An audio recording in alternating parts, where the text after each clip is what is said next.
Welcome to special focus. ఎల్లుండి నుంచి తిరుపతిలో ప్రారంభం కానున్న టీడీపీ మహానాడుకు సర్వం సిద్ధమవుతోంది. ప్రధాన వేదికను సినిమా సెట్ తరహాలో నిర్మిస్తున్నారు. దీనిపై మరింత సమాచారం మా ప్రతినిధి దామోదర్ అందిస్తారు. ఎల్లుండి నుంచి ప్రారంభం కాబోయే మహానాడుకు అన్ని ఏర్పాట్లు పూర్తిగా సిద్ధమయ్యాయని చెప్పవచ్చు. ముఖ్యంగా ప్రధాన వేదిక నిర్మాణాన్ని సినీ ఆర్ట్ డైరెక్టర్ చిన్న ఆధ్వర్యంలో వేదికను ఏర్పాటు చేస్తున్నారు. అంతేకాకుండా ఈ వేదిక ప్రధానంగా ఈ వేదిక మీదనే మొత్తం 3 రోజుల పాటు సమావేశాలు నిర్వహించనున్న నేపథ్యంలో అభిమానులు అదేవిధంగా పార్టీ అందరికీ ఆహ్లాదం కలిగించే రీతిలో ఈ వేదికను ఏర్పాటు చేస్తున్నారు. ఇక్కడ సినీ ఆర్ట్ డైరెక్టర్ చిన్న ఉన్నాడు. గతంలో చాలా విజయవంతమైన చిత్రాలకు అయిన ఆర్ట్ కళా దర్శకత్వం వహించిన నేపథ్యంలో ఆయన్ను తెలుగుదేశం పార్టీ శ్రేణులు ప్రత్యేకంగా ఎంపిక చేసి ఈ స్టేజ్ నిర్మాణాన్ని ఏర్పాటు చేయబోతున్నారు. ఏ విధంగా స్టేజ్ నిర్మాణం ఉంటుంది అంటే ఈ స్టేజ్లో ఏమన్నా మీరు మీ ప్రత్యేకతను చూపించబోతున్నారు? ఇదంతా కంప్లీట్గా ఇది ఒక రాయల్ లుక్లో చేస్తున్నాం సార్. ఇది సో సీఎం గారు దీన్ని చూసి చాలా అప్రిషియేట్ చేశారు మా డిజైన్ని. సో ఫస్ట్ టైం మహానాడుకి ఇటువంటి లుక్తో చేయడం అనేది ఇదే ఫస్ట్ టైం అన్నారు. సో ఐఎమ్ వెరీ హ్యాపీ అండి. సో నాకు కూడా పార్టీ అంటే బాగా ఇష్టం, అందుకని ఇలా చేస్తున్నాను. సో ఇక్కడ సీఎం గారు ఏంటంటే మాకు ఒక 4 కాన్సెప్ట్లు చెప్పారు. దీన్ని అగ్రికల్చరల్ ఒక డెవలప్మెంట్ ఒకటి, అలాగే water and dam development and hi-tech సిటీది ఒకటి అడిగారు, దాని యొక్క బ్యాక్డ్రాప్ అడిగారు, అది కూడా చేస్తున్నామండి. అలాగే అమరావతి. సో ఇది ఒక రాయల్ లుక్ మీద రాయల్ ప్యాలెస్ లుక్ అని ఆ కాన్సెప్ట్తో చేసి పెడుతున్నామండి. వేదిక మీద ఎవరెవరి కటౌట్? ఇక్కడ రామారావు గారు, స్వర్గీయ రామారావు గారు కటౌట్ ఒకటి వస్తుంది, అలాగే చంద్రబాబు నాయుడు గారు మన సీఎం గారు కటౌట్ వస్తున్నది. ఆ బ్యాక్డ్రాప్ 4 కూడా ఇక్కడ ఒకటి Amaravati, 2 hitech city and water dams and agricultural ఉంది. ఆ సెంటర్లో వచ్చేది పార్టీ సింబల్ అండ్ మహానాడు అనే 3 డైమెన్షన్ లెటర్స్ చేస్తున్నామండి. సో దాదాపు 1 వీక్గా పనిచేస్తున్నాం సార్. 140 నుంచి 150 మంది వర్కర్స్ పనిచేస్తున్నారు. చాలా ఆనందంగా ఉంది. ఈ వేదిక మీద ఎంతమంది కూర్చున్నారు? వేదిక మీద 200 మంది కూర్చోవచ్చు అండి. ఇది 88 by అండ్ 44 feet డెప్త్ తోటి 30 feet హైట్తో చేస్తున్నాం అండి. సో ఈ కార్యక్రమంలో పాల్గొనడం మీకు ఎలా అనిపిస్తుంది? ఇది పబ్లిక్ కార్యక్రమం సార్. జనరల్గా మేము సినిమా ఆర్ట్ డైరెక్టర్ని. ఇది ఒక కొత్త అనుభవం సార్. ఇది చాలా బాగుంది. ముఖ్యంగా వేదిక వెనుక వైపున ఏదైతే ప్రధాన వేదిక ఉందో ఆ వేదిక వెనుక వైపున భారీ సెట్టింగ్ ఏర్పాటు చేయబోతున్నారు. పార్టీ వ్యవస్థాపకుడు ఎన్టీఆర్ కటౌట్తో పాటు అదేవిధంగా చంద్రబాబు నాయుడు కటౌట్ కూడా ఏర్పాటు చేయబోతున్నారు. మధ్యలో హైటెక్ సిటీని, అదేవిధంగా అమరావతి నిర్మాణాన్ని, వాటర్ రీసోర్స్ చెక్ డ్యాములు కానీ, అదేవిధంగా పోలవరము మిగతా ప్రాజెక్టుల వివరాలను తెలియజేస్తూ భారీగా అందరికీ తమ విజన్ అర్థమయ్యే విధంగా ఇక్కడ ఏర్పాట్లు చేస్తున్నారని తెలుస్తున్నారు.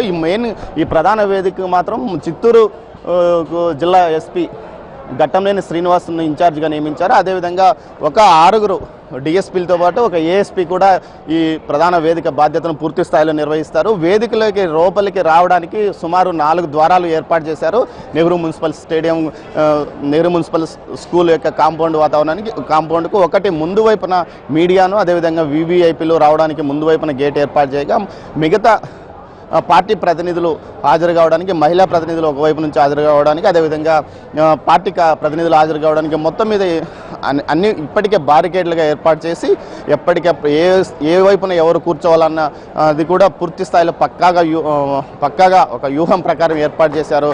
మొదట అయితే ఫ్రీ కారిడార్ను ఏర్పాటు చేసి ఈ కారిడార్లోకి ఎవరిని రానివ్వకుండా కేవలం సెక్యూరిటీ జోన్గా ఏర్పాటు చేసి ఇక్కడ కేవలం మీడియాకు సంబంధించిన కెమెరాలు ఉండే విధంగా, దీని వెనుక వైపున మీడియాకు సంబంధించిన కెమెరాలు ఉండే విధంగా ఏర్పాటు చేస్తారు. అదేవిధంగా అటువైపు మీడియా, ఎలక్ట్రానిక్ ప్రింట్ మీడియా వారు కూర్చునే విధంగా ఏర్పాటు చేశారు. కుడివైపున మాత్రం ముఖ్యమైన ప్రతినిధులు హాజరయ్యే విధంగా మొత్తం ఏర్పాట్లు చేశారు. ఇప్పటికే పోలీసులు 3500 మందికి పైగా పోలీసులు తిరుపతి నగరానికి చేరుకున్నారు.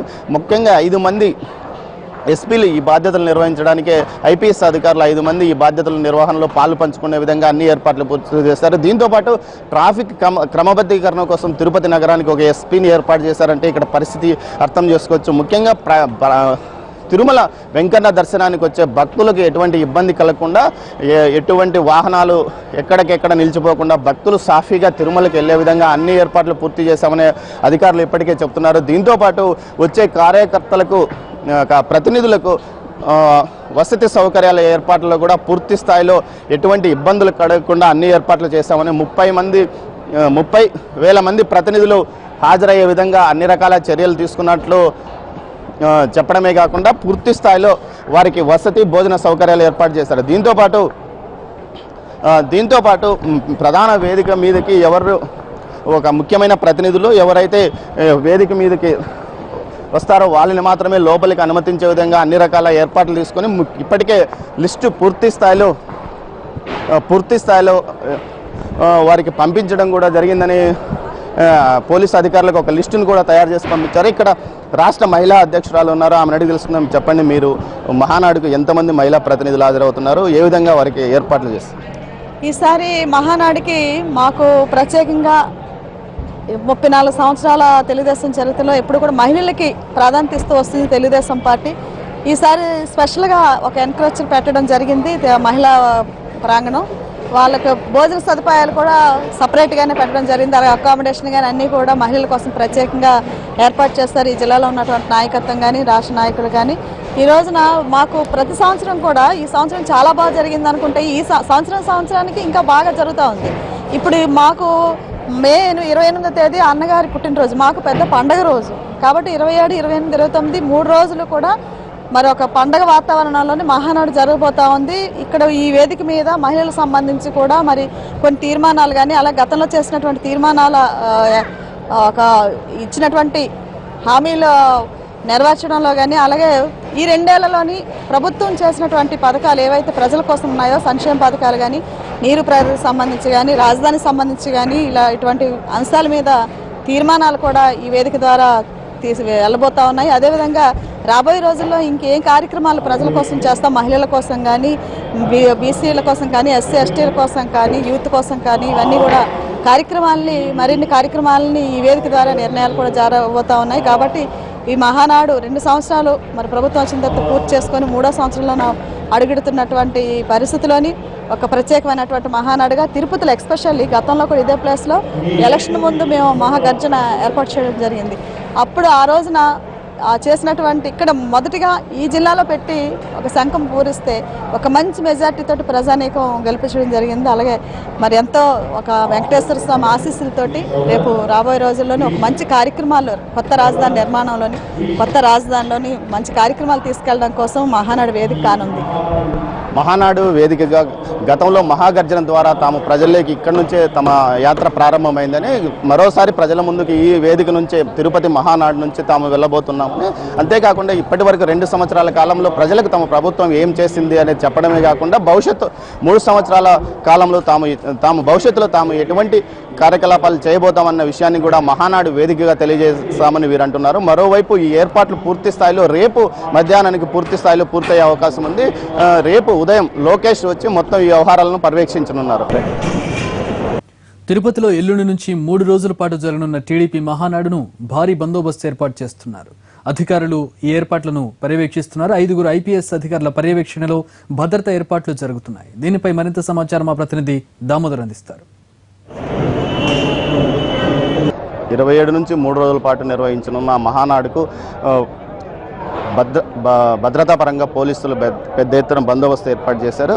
5 ఐపీఎస్ అధికారులు ఈ భద్రతను పర్యవేక్షించనున్నారు. అనంతపురం రేంజ్ డీఐజీ ప్రభాకర్ రావు నేతృత్వంలో మొత్తం పోలీసులు 5 జిల్లాల ఎస్పీలు మొత్తం ఎక్కడికెక్కడ బందోబస్తు వివరాలను పర్యవేక్షిస్తున్నారు. మనతో మాట్లాడడానికి అనంతపురం డీఐజీ ప్రభాకర్ రావు ఉన్నారు. ఆయన అడిగి మరిన్ని వివరాలు తెలుసుకుందాం.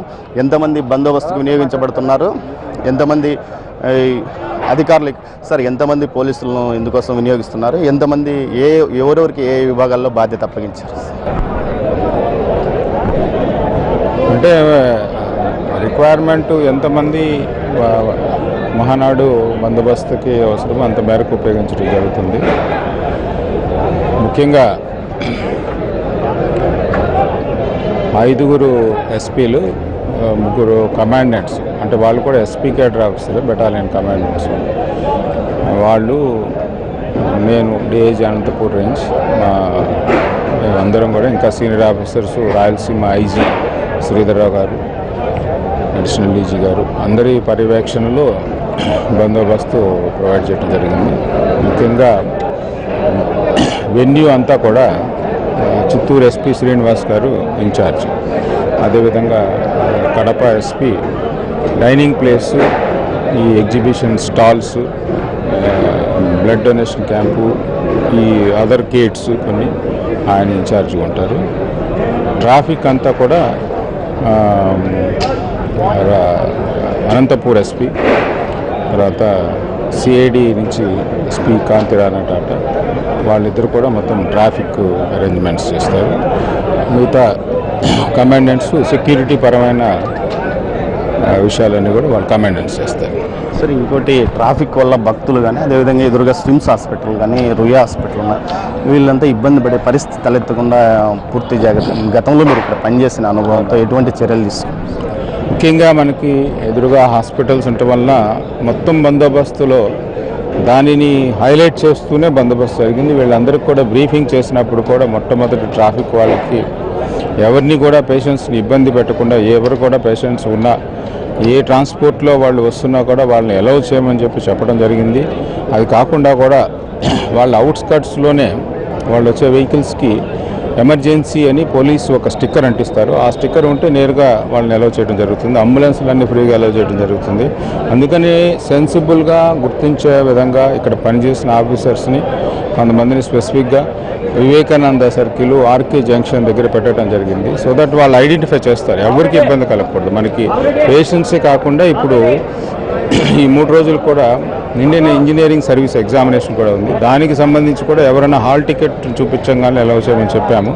సో వాళ్ళకు కూడా ఎటువంటి ఇబ్బంది కలగకుండా ఈ 2 పాయింట్స్ బందోబస్తులో ఉన్న అందరి సిబ్బందికి చెప్పడం జరిగింది. నేను స్వయంగా అందరికీ కూడా చెప్తున్నాను, పర్సనల్గా బ్రీఫింగ్ చేసి అందరికి కూడా చెప్తున్నాను, ఎవరికి కూడా ఎటువంటి ఇబ్బంది కలగదు. ప్లస్ లెఫ్ట్ సైడ్ ఇది పెద్ద రోడ్డు, డివైడర్ ఉంది. లెఫ్ట్ సైడ్ రోడ్ అంతా కూడా మేము ఇక్కడ ఈ స్టెరైల్ చేసినా కూడా లెఫ్ట్ సైడ్ రోడ్ అంతా కూడా పేషెంట్స్కి వెళ్ళటానికి, ఫ్రీగా వెళ్ళటానికి ఏర్పాటు చేయడం జరిగింది. మొత్తం ఎస్పీ స్థాయి అధికారులు 8 మంది విధులు నిర్వహిస్తున్నారని, ట్రాఫిక్ కోసమే 2 ఎస్పీలను నియమించామని, అదేవిధంగా ఎటువంటి భక్తులకు ఎటువంటి ఇబ్బంది కలగకుండా అన్ని రకాల ఏర్పాట్లు పూర్తి చేశామని భక్తులతో పాటు, అదేవిధంగా ఎదురుగా ఉన్న రుయాలో కానీ స్విమ్స్ ఆసుపత్రిలో చికిత్స కోసం వచ్చే రోగులకు ఎటువంటి అంబులెన్స్ కూడా ఎటువంటి ఇబ్బంది కలగకుండా అన్ని రకాల చర్యలు తీసుకుంటామని, ఇందుకోసం ఈ ప్రాంతంలో గతంలో పనిచేసిన ఐపీఎస్ అధికారులు, ఎస్పీలుగా పనిచేసిన వారిని, అదేవిధంగా ఈ ట్రాఫిక్ మీద అవగాహన ఉన్నవారిని కూడా ఇందుకోసం ఏర్పాట్లు చేశామని అనంతపురం రేంజ్ డిఐజీ ప్రభాకర్ రావు ఉన్నారు. అదేవిధంగా ముఖ్యంగా మెయిన్ ప్రధాన వేదికకు చిత్తూరు ఎస్పీ ఘట్టమనేని శ్రీనివాస్ని ఇన్ఛార్జ్గా నియమించారు. అదేవిధంగా ఫుడ్ సెక్షన్కు గతంలో చిత్తూరు ఎస్పీగా పనిచేసిన రామకృష్ణను ఇన్ఛార్జ్గా నియమించడం జరిగింది. అదేవిధంగా ట్రాఫిక్ కోసం 2 ఎస్పీలు, గతంలో చిత్తూరు ఎస్పీగా పనిచేసిన కాంతిరాణ్ టాటాను, అదేవిధంగా తిరుపతి ఎస్పీగా పనిచేసిన రాజశేఖర్ను ఇన్ఛార్జీలుగా నియమించారు. దీంతోపాటు ముఖ్యంగా సీఎం మొదటి రోజు ఈ వేదికకు మొదటి రోజు ఈ వైపు ఎంట్రన్స్ నుంచి వచ్చే అవకాశం ఉందని, ఈశాన్య మూలకున్న ఈ ఎంట్రన్స్ను సీఎం రాక కోసమే ప్రత్యేకంగా ఈ ఎంట్రన్స్ను ఏర్పాటు చేశారు. సెంటిమెంట్గా ఈ మూల నుంచి సీఎం రావడానికి అన్ని ఏర్పాట్లు చేశారు. అందుకోసం ప్రత్యేకంగా గతంలో ఉన్న గేటును వెడల్పు చేసి పూర్తి స్థాయి సెక్యూరిటీతో మరమ్మతులు చేస్తున్న దృశ్యాలను కూడా మనం చూడవచ్చు. ఆ తర్వాత సీఎం నేరుగా మహానాడు వేదికకు వచ్చిన సీఎం 27వ తేదీ లోపలికి వచ్చే సీఎం నేరుగా ఎన్టీఆర్ ఛాయాచిత్ర ప్రదర్శన ఏర్పాటు చేసిన చిత్ర ప్రదర్శనను ఆయన ప్రారంభిస్తారు. ఇక్కడ శ్రీపతి రాజేశ్వర గతం అఖిల భారత ఎన్టీఆర్ అభిమాన సంఘం వ్యవస్థాపక అధ్యక్షులైన శ్రీపతి రాజేశ్వరరావు వల్ల కుమారుడు ఈసారి కూడా ఇక్కడ మహానాడులో రామారావు, అదేవిధంగా తెలుగుదేశం పార్టీకి సంబంధించిన ఛాయాచిత్ర ప్రదర్శన ఏర్పాటు చేస్తున్నారు. ఆయన ఇక్కడ మనతో ఉన్నారు, ఆయన అడిగి తెలుసుకుందాం ఇక్కడ ఎన్ని చిత్రాలను ఏర్పాటు చేయబోతున్నారు, అదేవిధంగా ఎవరు ప్రారంభించవచ్చు. చెప్పండి, మీరు గతంలో చాలాసార్లు మీ తండ్రి గారు ఈ కార్యక్రమాలు నిర్వహించారు, ఈసారి మీరు చేస్తున్నారు. ఎన్ని ఫోటోస్ సేకరించారు, ఏ విధంగా ఎవరు ప్రారంభిస్తారు, ఈ వ్యవహారం అంతా ఎన్ని రోజుల పాటు ఉన్నట్టు? ఈ ఎన్టీఆర్ ఫోటో ఎగ్జిబిషన్ అనేది మా నాన్నగారు గతంలో పార్టీ ప్రారంభించినప్పుడు పార్టీ పెట్టిన కొత్తలో 1983లో ఇదే తిరుపతి మహానాడు నుండి మొదలెట్టాడు. ఇది ఇప్పటికి 33 సంవత్సరాలు అయిపోయింది. తర్వాత మా నాన్నగారు చనిపోయిన తర్వాత కూడా నేను ఈ కార్యక్రమాన్ని నేను కంటిన్యూ చేస్తున్నాను. ఆయన చివరి కోరిక మేరకు అతను నాకు చనిపోయే ముందు కూడా అన్నాడు, ఎన్టీఆర్ ఫోటో ఎగ్జిబిషన్ ప్రతి మహానాడులో కూడా ఎన్టీఆర్ ఫోటో ఎగ్జిబిషన్ పెట్టాలి, మరియు ఎన్టీఆర్ వర్ధంతి సందర్భంగా అమరజ్యోతి ర్యాలీ అనేది ఎప్పుడు కూడా మా నాన్నగారు హైదరాబాద్లో పెద్ద ఎత్తున తీస్తారు. అది ఆ 2 కార్యక్రమాలు కూడా ప్రతి ఏటా నిర్వహించాలని చెప్పేసి ఆయన చివరి కోరిక నాకు కోరడంతో నేను దాన్ని కంటిన్యూ చేస్తున్నాను. ఈ ఎన్టీఆర్ ఫోటో ఎగ్జిబిషన్ని రేపు 27వ తేదీన మన ముఖ్యమంత్రి గారు శ్రీ నారా చంద్రబాబు నాయుడు గారు ప్రారంభిస్తారు. దీంట్లో ఎన్టీఆర్ గారు నటించిన మొదటి చిత్రం నుండి ఆఖరి చిత్రం వరకు అన్ని సినిమాలకు 300 సినిమాలకు సంబంధించిన ఫోటోలు కూడా దీంట్లో మేము ప్రదర్శిస్తున్నాము. ఇంకొకటి ఈ ఇయర్ స్పెషల్ అట్రాక్షన్ ఏంటంటే 45 ఫీట్ల ఎన్టీఆర్ కట్అవుట్ పెడుతున్నాం. అక్కడ దుర్యోధన్ ఉంది, ఆ పక్కనే ఆ 45 ఫీట్ల ఎన్టీఆర్ దుర్యోధన్ కట్అవుట్ను కూడా అక్కడ ఏర్పాటు చేస్తున్నాం ఈ మహానాడులో. ఛాయాచిత్ర ప్రదర్శన ప్రారంభించిన తర్వాత అటువైపు బ్లడ్ బ్యాంకును ఏర్పాటు చేయడానికి ఎన్టీఆర్ ట్రస్ట్ ద్వారా బ్లడ్ బ్యాంకును ఏర్పాటు చేయడానికి తెలుగుదేశం పార్టీ ఆరోగ్య విభాగం ఆధ్వర్యంలో ఇక్కడ బ్లడ్ బ్యాంక్ ఏర్పాటు చేయడానికి అన్ని ఏర్పాట్లు చేశారు.